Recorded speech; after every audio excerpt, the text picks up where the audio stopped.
بسم اللہ الرحمن الرحیم۔ آج اللہ تعالیٰ کا ایک اور حکم بیان کرتے ہیں جو کہ سورۃ البقرہ 180 نمبر آیت ہے۔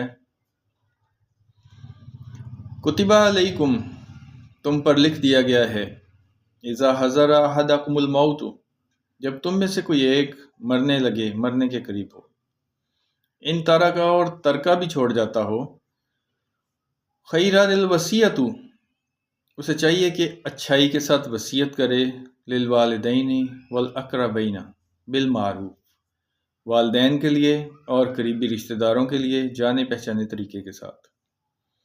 حقاً علی المتقین، پرہیزگاروں پر یہ حق ثابت ہے۔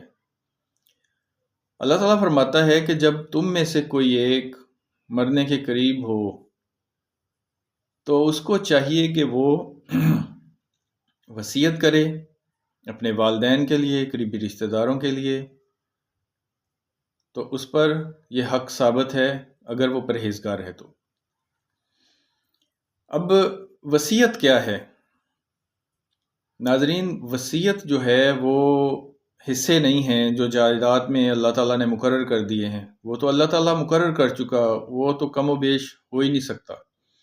لیکن وصیت بہت ضروری چیز ہے۔ وصیت یہ ہے کہ اگر آپ کا کوئی بچہ یا بچی بیمار یا معذور ہے